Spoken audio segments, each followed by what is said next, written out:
이어서 공시 하나 체크해 보겠습니다. 일진파워가 176억 원 규모의 공급 계약을 체결했다라는 내용의 공시가 나왔는데 구체적인 포인트 전해주시죠.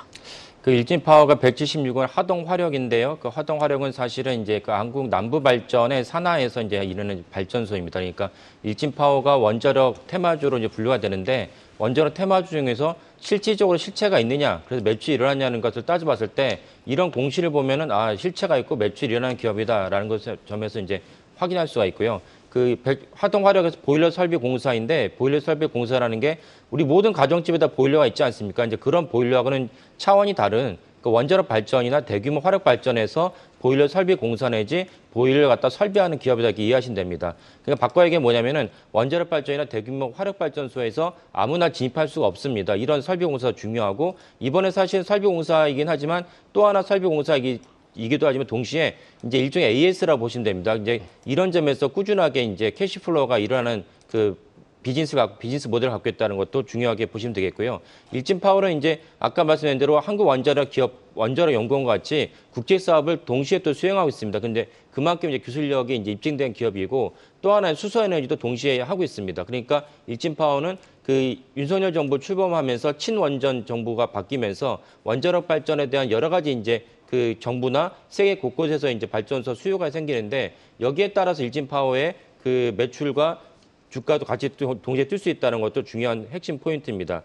그런데 일진파워의 이제 6개월 수익률을 보면은 마이너스 21%입니다. 1개월 수익률은 마이너스 2%이고, 그러니까 무슨 말이냐면은 일시적으로는 뛰었는데 그 일시적인 뛰었던 그 뉴스가 이제 점점 희미해지면 동시에 일진파워의 주가도 내려갑니다. 그러면 이제 마이너스 2%, 1개월 수익률 마이너스 2%인데 이제 조만간 또 이제 그 10월이나 11월에 그 전 세계 곳곳에서 원자력에 대한 뉴스가 나옵니다. 그럼 일진파워에 대한 뉴스가 나오면은 동시에 일진파워 주가도 올라갈 것입니다. 그러면 그때는 차익 실현을 했다가 다시 아까 말씀드린 대로 점진적으로 희미해지면 다시 주가가 내려가니까 차익 실현을 일단 했다가 주가가 떨어지면 다시 또 이제 그 주식을 사는 이런 트레이딩 방식으로 그 일진파워를 접근하시면 좋을 것 같습니다. 마지막으로 공시 하나 더 확인해 볼까요? DMS가 중국 기업과 467억 원 규모의 디스플레이 패널 제조용 공정 장비 계약을 체결했다라는 소식이 전해졌습니다. 주요 포인트 좀 전해주시죠. 이런 계약 공시 같은 경우는 이제 계약 규모도 중요한데 이 계약 기간이 중요합니다. 467억이라는 건 이제 아주 그 큰 금액인데 문제는 이 계약 기간이 만 10년, 5년이다. 그러면 이제 연 단위로 환산은 얼마 안 되지 않습니까? 근데 다행히도 이제 계약 기간이 내년 7월까지니까 불과 이제 1년이 채 안 되는 기간 동안 해당 그 금액이 모두 다 이제 끝나게 됩니다.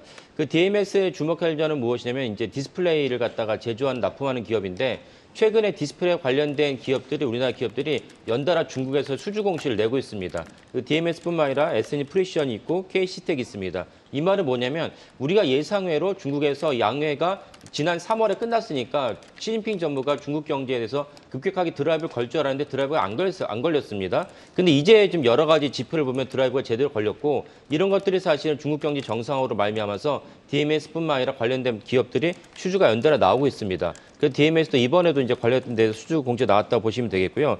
또 하나 주목할 점은 DMS가 이런 디스플레이 장비를 갖다가 납품하는데 세정, 박리, 도포 모두 다 디스플레이에 필요한 공정들입니다. 이런 것들을 모두 다 이제 그 납품을 하고 있기 때문에 일괄 공정이 일괄 수주가 가능합니다. 이 때문에 DMS가 비록 1분기에는 중국 경제가 안 좋았고 디스플레이 전체적으로 안 좋았기 때문에 올해 1분기에는 전년 동기 대비 매출이 좀 꺾였지만은 여전히 영업이익률이 제조업인도 불구하고 영업이익률이 무려 16%가 넘었습니다. 이 점은 되게 주목할 만한 점이고 그만큼 기술력이 좋고 기술력뿐만 아니라 아까 말씀드린 그 도포나 박리나 이런 것들을 일괄적으로 발수할 수 있기 때문에 생긴 높은 영업이익률이라고 볼 수가 있습니다.